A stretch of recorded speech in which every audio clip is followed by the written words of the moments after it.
I'm Aryeh Schwartz, along with my co-host, Rachel Galligan, and welcome to the Winsidr show, where it's all about the W. This episode, we're talking WNBA Finals, Game 5.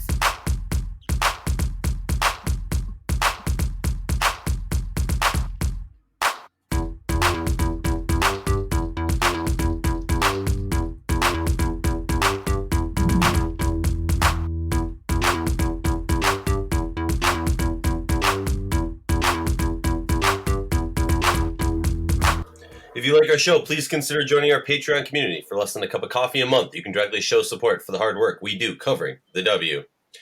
You know, we couldn't do a last episode of the season and not have a guest, so we brought the famous, the infamous Matt Ellentuck of SB Nation to join us and talk WNBA Finals Game 5. Matt, how's it going? What's up, people? Rachel, how you doing? I'm doing well. How are you guys? You know what? I'm just going to throw this out there for the start. The first WNBA game of the season that I missed was Game 4 of the WNBA Finals. I had to Sandy Koufax it. Look it up if you don't get it. But long story short, I was, everyone can hate me for this. I know being a DC person, some people are really going to dislike me for it. I was praying for a Game 5. I did not want the season to end on the first game of the season that I couldn't watch. And honestly, I think it's better for the league to have a Game 5. So I'm super excited. But Matt, what's your reaction as someone based in DC and probably thought that he would not be coming home to DC for a Game 5? Folks, I am tired. It's been a long season. Matt's going on vacation in 2 days, and we're really cutting it down to the wire, WNBA. But no, I'm really happy. I mean, getting this series to push to 5 and especially having a game as thrilling as Game 4 was is like everything you can ask for a growing league, right? Like if anybody watched the last game, they're definitely coming back for tonight's finale, which is kind of the dream. Rachel, what were your initial reactions to pushing to Game 5? I mean, I called it, so I'm not too surprised. Oh. No, in all seriousness, first and foremost, you guys, I'm in Colorado and it's snowing right now. There's literally 2 inches of snow on the ground. I just wanted to make that plug. And back to the actual WNBA. I'm not surprised. I really did feel like this series would go to 5. I feel like it's great for the game. I think these are 2 brilliant teams in terms of what they can do, offensively, defensively, the drama surrounding this series, and honestly, the drama surrounding this entire season. I mean, it would be pretty anticlimactic if it didn't go to a Game 5, and it's just been a very long season, as Matt said, and I think we're all probably pretty tired from it, but yet at the same time so hyped up about what's going to happen tonight and what we're going to see. I mean, it's just been a jam-packed series full of drama, and these are just 2 incredible teams, very different teams, but I mean, it doesn't get any better than a Game 5 in the WNBA Finals. I gotta say my favorite moments of the WNBA playoffs so far this year have to be 1, Liz Cambage's little trash talk after pulling off that victory in the semifinals. 2, anything Courtney Williams related, and this is in no order, anything Courtney Williams or Don Williams related, because that's just been pure gold. And then has to be Natasha Cloud guaranteeing the victory in the post-game presser after the loss in Game 4, and that's what I like to see. I like it too. I mean, I think that's a bold statement, but that's the type of edge that you need to have, if you're Washington, who just took an L and you headed back home and you have that sort of fire behind you headed into a Game 5. Like, I love everything about what she said. I love the swag behind it, and I'm absolutely here for it.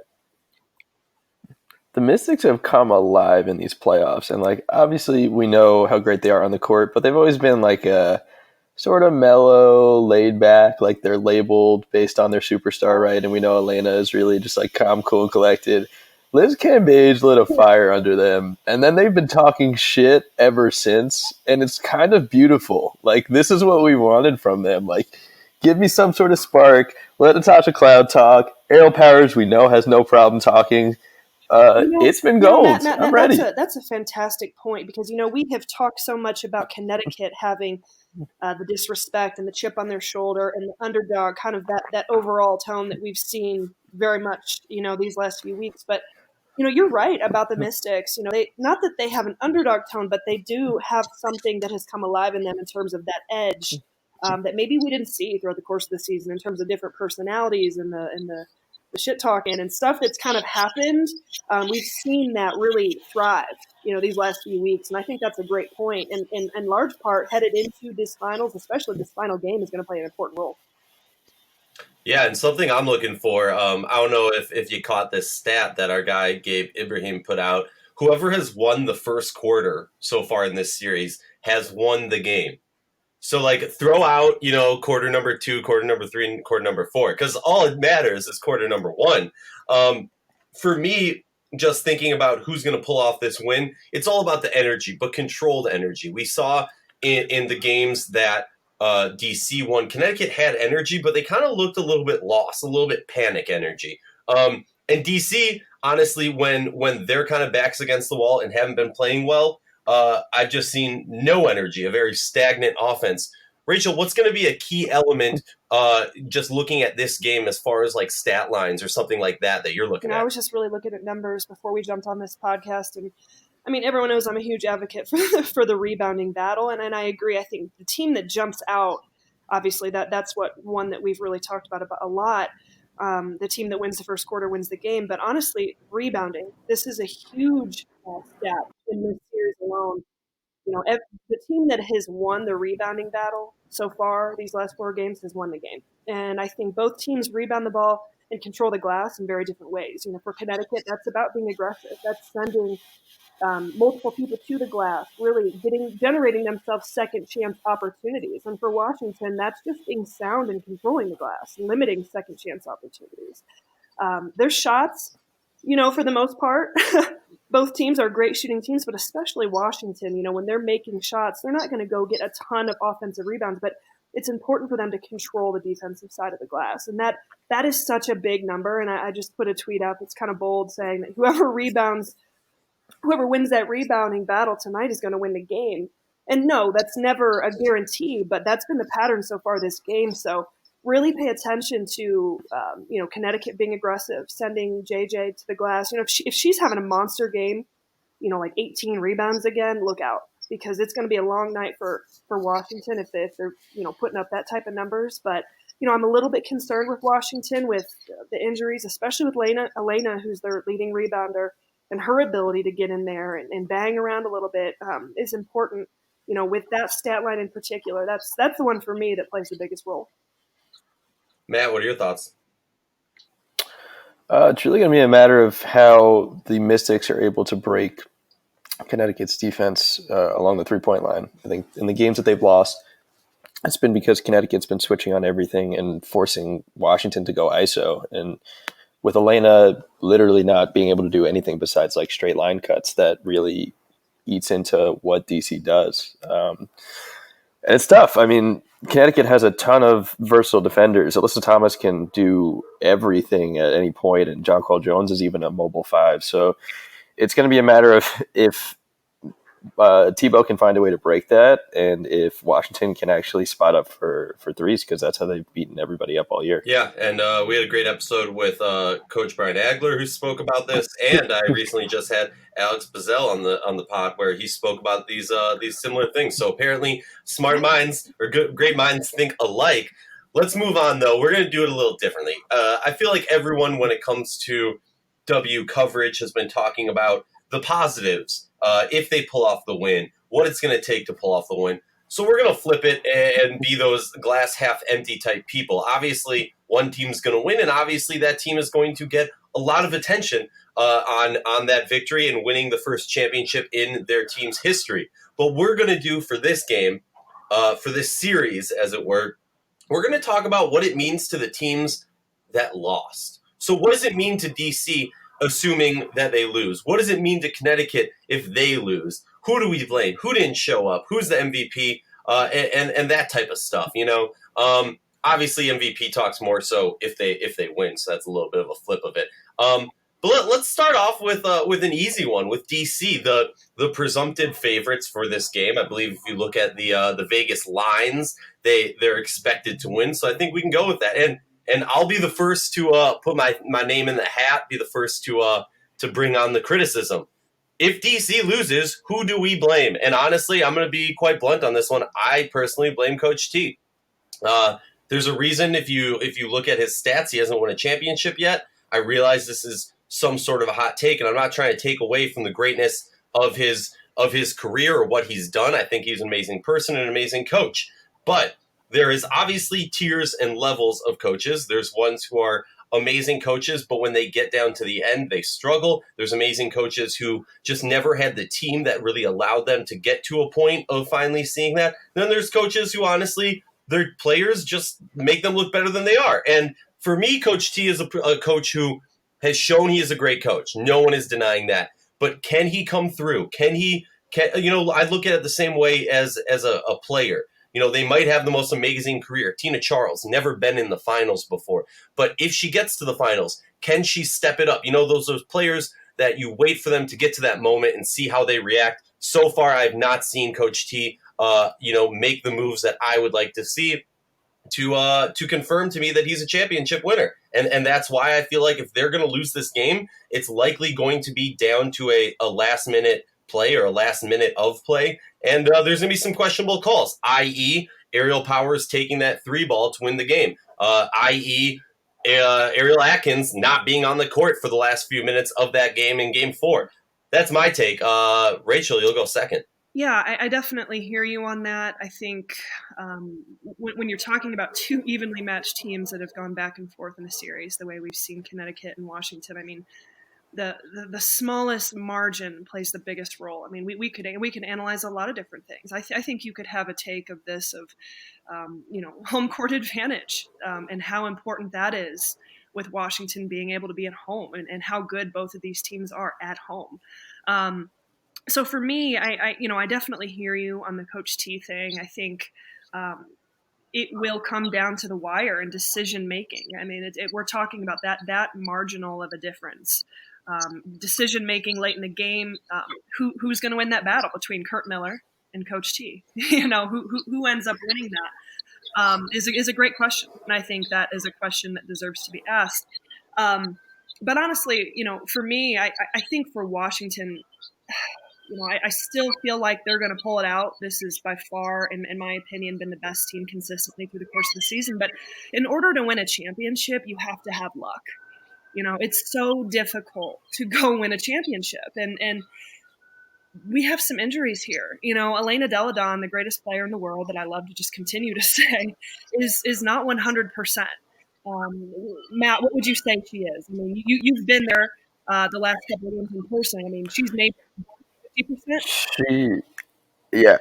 I mean, the way she's described it's been ugly. I mean, she already said this is more painful than the knee injury last year, and trying to fight through it is just a whole different type of animal. She was describing how she sleeps on she only has one or two positions that she actually feels comfortable in, and she's got to line up pillows in every which way to even be in the right way for her to. I don't know how to describe it. She was basically I'm in so much pain.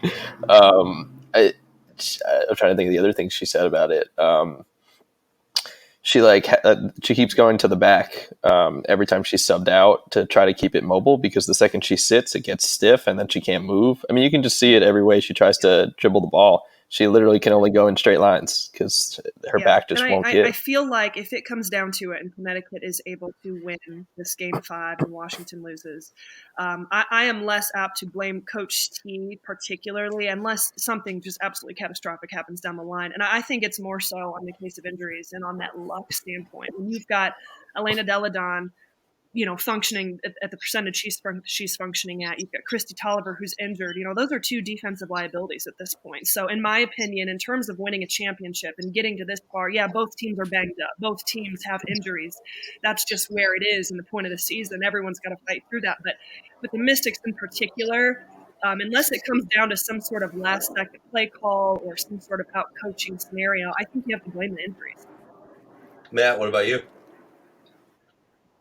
Yeah, I'm on that train too. I mean, second year in a row with just absolutely shit luck for Elena, who is just it's heartbreaking to see because this was her year. She dominated this league. More than anyone, she really does.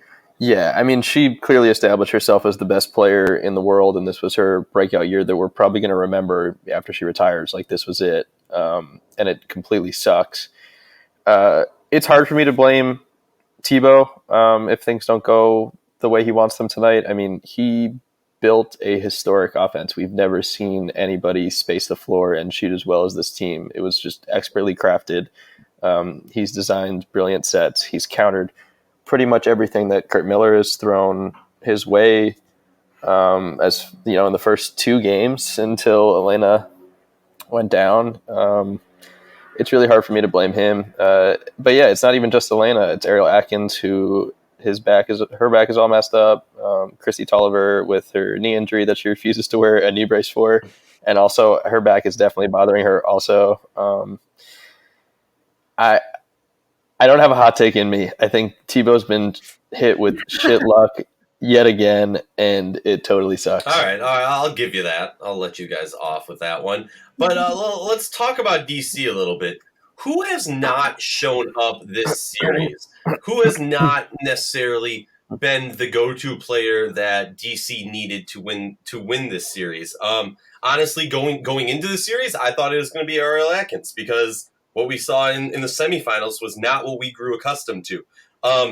Honestly, I'm a little out on this one. I'm not going to lie.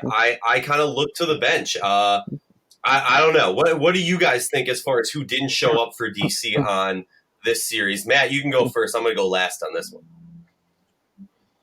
Yeah, I think the most disappointing thing defensively, and I think that goes from this series and the last one, is Emma Miesemann defensively. She's so brilliant on offense and scoring, but when it comes to defense, she has a really tough time staying in front of bigs, whether that was Liz Cambage in the last series or Jonquel Jones in this one. But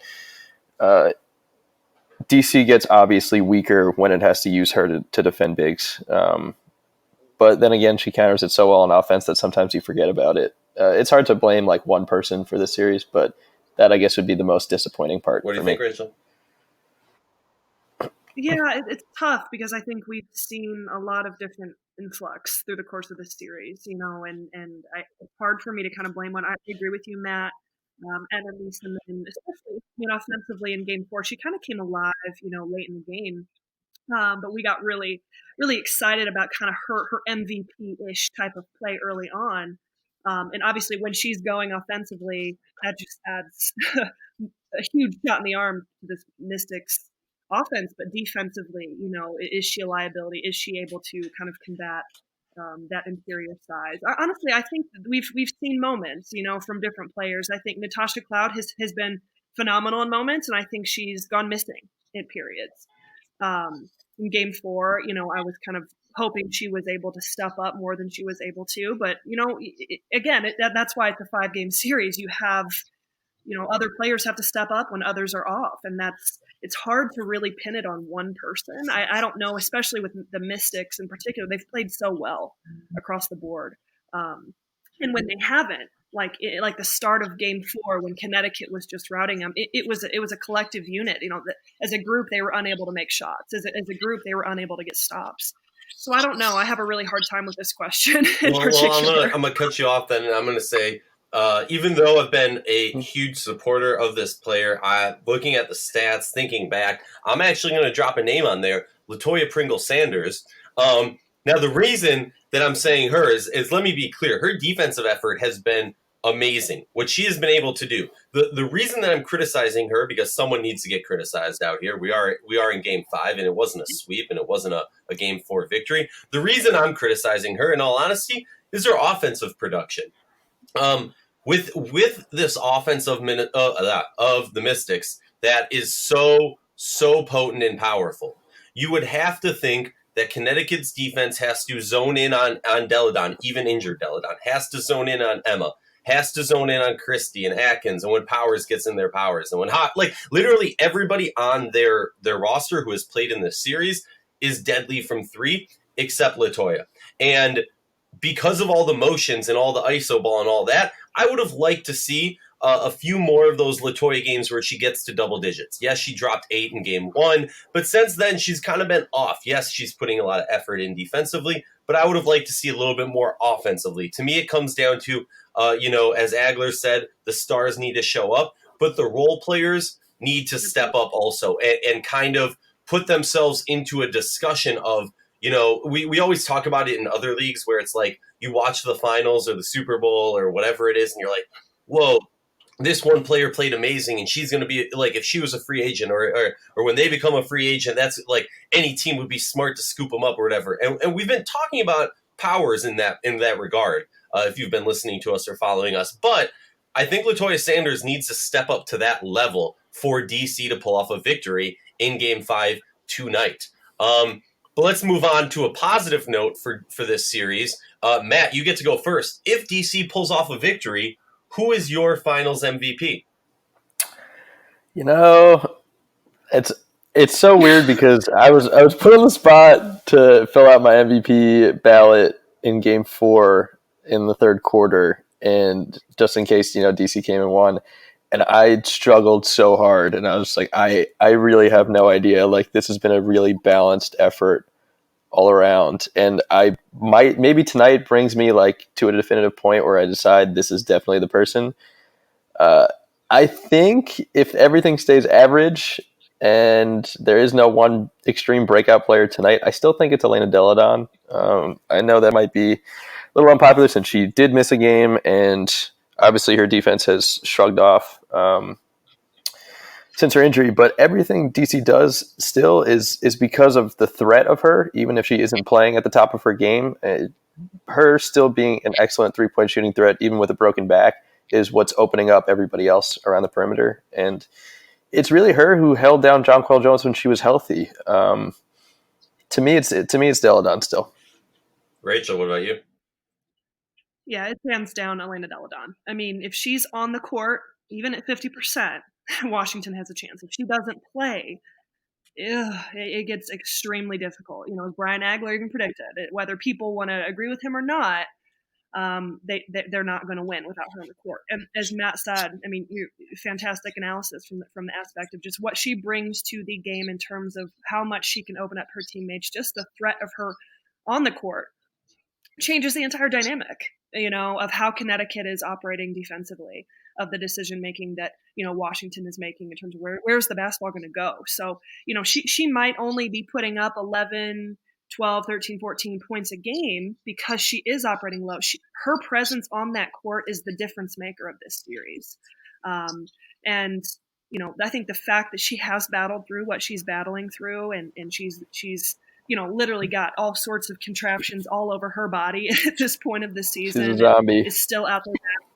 Yeah, I mean, she's out there battling the way she's battling and getting her team to this point through the entire season and through the playoffs. I mean, to me, she's definitely the MVP. So I'm glad I have both of you on this podcast, so I can tell you you're both crazy. No, I hear what you're saying, and I respect both of your opinions. I see it a little differently. I see it as if they pull off a victory, I just think you go by stats, and a style of impact that you can equate through numbers. And I know that sounds ridiculous and nerdy and whatever, but that's just the way I view it. And I think the majority of people who view it in that way are probably going to lean towards Emma Meeseman.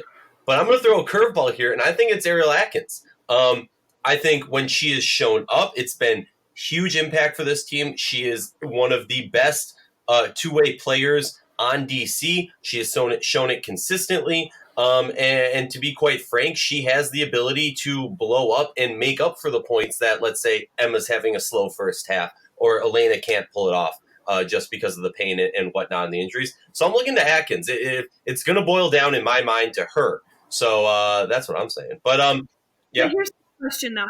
How can you mention a player? I mean, don't get me wrong. I think Ariel Atkins is phenomenal. She's doing big-time things in just her sophomore season. But she didn't even play the final quarter and a half of Game 4. So how are you going to? I'm so happy you asked that. I don't. I'll make it really easy. Our first question, we were talking about DC. Who do we blame? Coach T. I think DC's in a much better opportunity to pull off a Game 4 victory if Ariel Atkins is playing in those last minutes.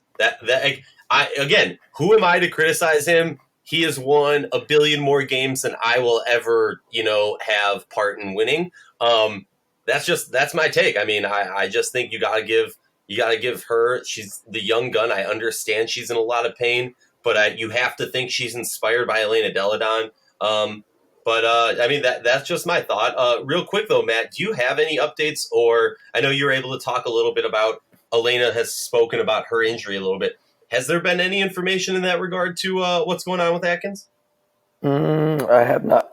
Sorry, as my voice is dying. Sorry, Game 5 energy. No, I do not have anything else on Atkins. I talked to her after Game 3, it was, I think, and she was pretty hush about it. I think she's one of those people that doesn't really like to make any sort of excuse, so she wasn't really willing to give any more info. All right, I respect that. But all right, let's real quick. Assuming DC loses this game, I know no one wants to think that. What is the legacy of this team? And I'll go first, and I'll say the greatest team to never win a championship. Let's put it that way. I don't think I've had many debates with our beat reporter Gabe, one of my podcast co-hosts. I've had many debates with him, and I don't think this DC team. Call me crazy, call me a homer, call me whatever you want. Looking over the Houston Comets, looking over the LA Sparks, looking over the Minnesota Lynx, the Detroit Shock, the New York Liberty, all these different teams. I gotta say, I do not put this Washington team in a series in the same level as them. Call me crazy, call me biased, whatever. So for me, the legacy of this team is the best team to never win a championship. Or a team that just could never get it done. A team compiled of great players that couldn't get it done. What do you think, Rachel? I'll keep it short. It is obviously a phenomenal team. It would be absolutely heartbreaking and devastating for them to have made it to the finals in 2018, lost to Seattle the way they did, take the entire offseason to learn from that, grow from that, to get to this point and to lose it again would be absolutely devastating. I don't think you can necessarily put that into words. So it would be everything in line of kind of what the progression points to them winning a championship, and I think they're ready for it. The time is now. It's so hard to get back to this point, and although you would anticipate that most of everyone is going to return for next season. You just never know. You never know how a team is going to click, how a team is going to jive. How would a blow of them losing in a Game 5 in the finals yet again affect this team moving forward? So it would be absolutely devastating. But this team still has the greatest player in the world. It has one of the best coaches in the world. It is very likely that they get back here. But let's be honest. What are the chances of getting back here? 3 years in a row. It's very difficult. So I'm with you to that degree. Matt?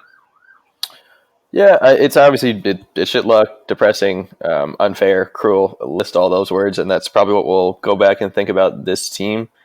But it's not necessarily like a complete sour note. I mean, I think it's been incredible to see what WNBA offenses do now based on last year's Seattle Storm team and this year's Mystics team. It's kind of like these teams are setting the pace for the future of women's pro basketball. I mean, this pace and space and crazy 3-point shooting and everybody needing to be able to step back behind the line, that's just where the league is going. And I think the Mystics have taken what Seattle's done, built on it a little bit, and I'm kind of excited to see what Seattle looks like next year when they're all back and how everybody else is going to retool to match what they do on offense. So it's just another part of how this sport is going to progress. So sad, but also pretty dope. They had the best offense ever. Yeah, and you know what? Look, for me, I always view this we always talk about the growth of the W comparatively to the NBA or other sports leagues. And just think about how all of us sitting here right now talk about, championships that happened in the NFL 10, 20 years ago, or championships in the WNBA and all of that jazz. It's going to be exciting, and this is going to be included in, the big time history of the W. But we got to talk about Connecticut real quick. Connecticut, we assume they lose this game. Who do we blame? Who does it come down to for not bringing home a championship to Connecticut? For me, I got the same answer for who can we blame and who didn't show up this series. Because with Connecticut, it starts and ends with their starting five. I think Morgan Tuck has showed us that there is more than just a starting five in Connecticut, which is great to see. She is really, someone who I've blatantly talked about not possibly being a bust as a draft pick. But now you're in a situation where she's shown why she's still on this roster. Big time show ups, big time games from playing for UConn, and now she's showing up big time in the WNBA playoffs, aka the WNBA finals. So for me, flipping on the other side, who do I blame? Jasmine Thomas. I mean, huge semifinals to sweep LA, but and great defensive effort so far in this series. But to me, I have not seen the production from her. She looks a little bit, I don't want to say not ready for the moment, but like I was talking about before, a little bit too much energy, a little bit of that, out of control energy. And I'm looking for her. If she doesn't step up big in this game 5, she's who I'm blaming for this loss. Rachel, you're up. I don't know. I definitely hear you there. If I had to blame, not blame, it just sounds so harsh, Aryeh. I know, right? Thomas has been so great, and it's hard to really be so critical of anybody at this point, but I get that's what we have to do. If they lose, I think, Jasmine Thomas is the engine that makes this Connecticut Sun team go. We could talk about JJ and her ability to put up 32 and 18. We could talk about Courtney Williams and, she has to show up. She has to score points. Shakina Strickland has to make shots. Elizabeth Thomas is going to do what she does. But Jasmine Thomas, when she has that extra level to her, when, she's the motor of this team, she's the engine of this team. If she no-shows, or if she is quiet, or she's not being aggressive, she's not playing with that edge and that confidence to her that she has brought so many times in this series, it's been glaring when she has not. And in my opinion, I agree with you on that. Jasmine Thomas has got to be at peak performance in order for them to win tonight. Matt, what are you thinking? Yeah, I think I'm on the same page. I don't think this is farther than the Connecticut Sun have made it further than anybody probably thought they were really going to make it. At least that's my opinion. So I'm blown away even if they lose tonight. But I think the person who will have the most to reflect on if they do lose is probably Jasmine Thomas. I'm with you on that too. She is the weakest link they have offensively, and I think that's something she's going to think about in the offseason and improving her shooting, because she's been a person who the Mystics have been able to lay off of a bit and go and double JJ or help on Alyssa Thomas on the drives or things of that nature.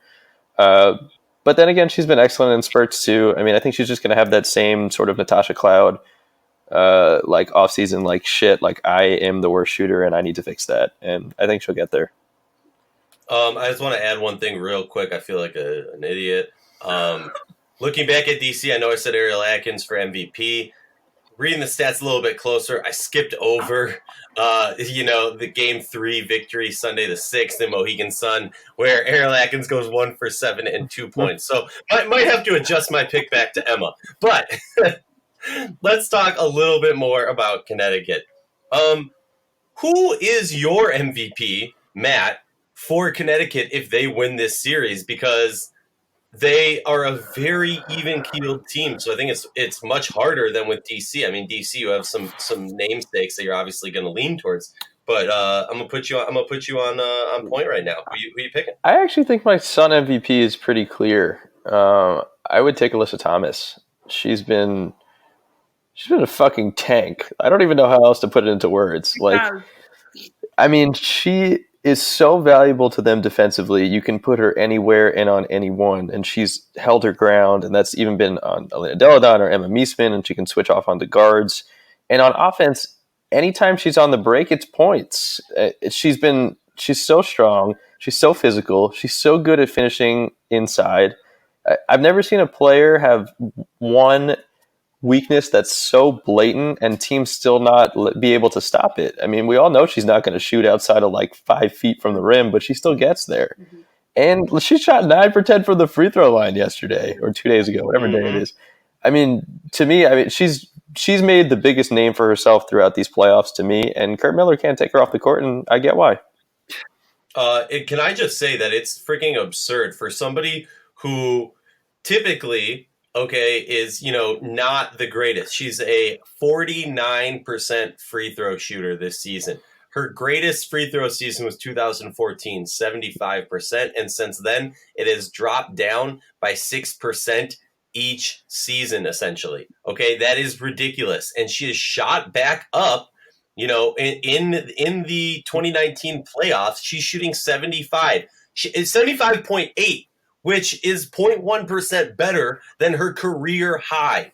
Okay, that is clutch. Sorry, just had to put that in. No, and also I talked to Alyssa a little bit after one of those games, and she's shooting with a different hand. Like, I think that's something we also don't talk about. Like, we know she's got torn labrums, like her shoulders are absolutely messed up, but she was a left-handed shooter in college and through her first years in the W also. Like, her left shoulder is so messed up that she's like, you know what? I really can't lift this high enough. Let's just start shooting with the other hand. Like, who does that? She's putting off surgery for God knows how long just because she's like, well, I'm still one of the best in the world anyway, so fuck it. Like, Alyssa Thomas is incredible.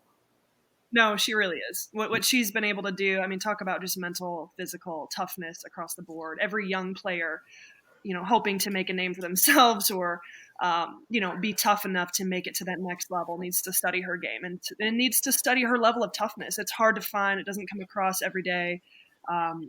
She's one in a million in terms of the toughness she brings to the court. Outside of just the bully ball, I'm not talking about her physicality and the way she plays that way. I'm just talking about the motor she plays with. She doesn't run out. She just keeps going despite whatever's thrown her way. And you have to respect that. And we need to embrace that because like I said, it doesn't come across every day. However, if the Connecticut Sun win the championship, my MVP is Jonquel Jones. In every game that Connecticut's been able to win this series, she's been phenomenal. I mean, with the 32-18 performance in game 2, and then followed that up with an 18 and 13 double-double. I mean, I talked about rebounding at the beginning of the show being such a key stat, and she really can control the glass. Everything rebounding-wise for Connecticut is powered by JJ, but offensively, what she's able to do from a scoring standpoint, the player she's been throughout the course of the season, but in particularly this series. If she has a big-time double-double game, Connecticut is always going to have a chance. And she just makes such a difference on both ends of the floor. So that's my MVP. All right, well, I'm glad we all see things differently. I respect both your opinions. And maybe, again, I'm a little biased, but I'm going Courtney Williams because everything you guys have said, yes, they're key roles, but Courtney Williams, in my mind, has been that go-to player that has not only ignited them with her talk, but with her play. Big games in every regard when they've won, struggled when the team has lost. And honestly, am I the only one who wants to see what her and her dad do if she wins Finals MVP? No, I'm here for it. I hope I get invited to the after party. That's what I'm saying. Where is the after party tonight? Please get us on the list. Hey, if Doug, you know who we're talking about. If Doug is around, Doug, get us on the list. Doug's the man. Okay. Now, I want to talk briefly. What is the legacy of this team, of this Connecticut Sun team, if they win? For me, it's a very nuanced legacy. It's now, and I'm going to get crap from Amber Cox and the whole Connecticut Sun staff when I say this, but the idea of Connecticut winning, I think, is great for this league in the idea of this whole role player thing, but also talks of big market versus little market. We've seen larger markets with those big name stars. Not to say Connecticut doesn't have big name stars. I think they do. I think part of the problem is the market that they're in doesn't get as much attention on a singular player that you would see across various other teams or different markets. Especially when you're talking about a place that is so entrenched in University of Connecticut, UConn basketball, where in college basketball, especially in women's ball, it's a lot more so about teams than necessarily that one player who's going to skip college after 1 year and go play in the league. So for me, the legacy is it shows that if you have a good coach and a really good starting five filled with really good players, you don't need, one of those 5 players that we constantly see the league promote as the superstar. That's the legacy for me. What about you, Rachel? The way that Kurt Miller has been able to manage this Connecticut Sun team, and in talks of expanding on, just the role players, if you will, let's not forget the Sun lost arguably their franchise player at the beginning of the season to LA. We talk about Shanae Ogumke and this team being built around her for so many years. I mean, we haven't talked about that in a long time now because they haven't really skipped a beat. And arguably, they're better. And it was honestly the best move for every party involved. But what this Sun team has been able to build these last few years, I think for me, it's very not old school is a tough word, but you as a college coach, you're trying to build a culture. You're trying to build something that lasts longer than just 1, 2, 3 years. And that's what Kurt Miller and his staff have been able to do. And I think it's really refreshing to see. And you've done it with a lot of people who have remained consistent, who've stayed the course, who don't have these huge egos, but are willing to buy into the culture that Kurt Miller has talked about for so long. Everything I'm talking about is extremely, extremely difficult to do. And it's even more difficult to do when you get to the professional level. So that is a massive legacy. And that's a huge credit, not to just Kurt Miller and what he's done, but to these players and their willingness to buy into his vision. Matt, talk to me. Yeah, I think if the Sun wind up winning this series, it's really a testament to being able to keep your same core together and believing in it. I think this league is especially really tough to sort of dynasty build with so many pieces going in and out all the time. You have players who don't even come to the W because they stay overseas. You have players banged up because they're playing 11 months out of the year. It's really hard to keep one sound core together, and Connecticut's done it. And I think that's a good part of the reason why they're where they are. I don't think they have even the second or third best roster in this league. But they've been able to grow the same pieces on the court together, and their ability to just know where each other are, be able to stay in the same defensive rotations, knowing each other's strengths and weaknesses like that.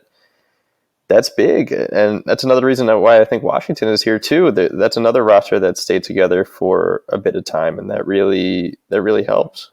Awesome. I appreciate the insight, folks.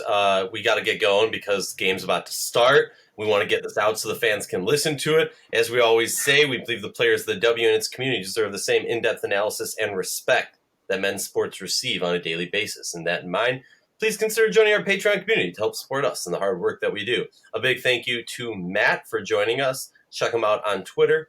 Matt, what's your Twitter handle? It is at Ellentuck. Watch me cry and sweat and throw up online. There we go. And you obviously know where Rachel's at. Folks, we'll be speaking to you after Game 5, and we'll see what happens. But stick with it, and remember, it's all about the W.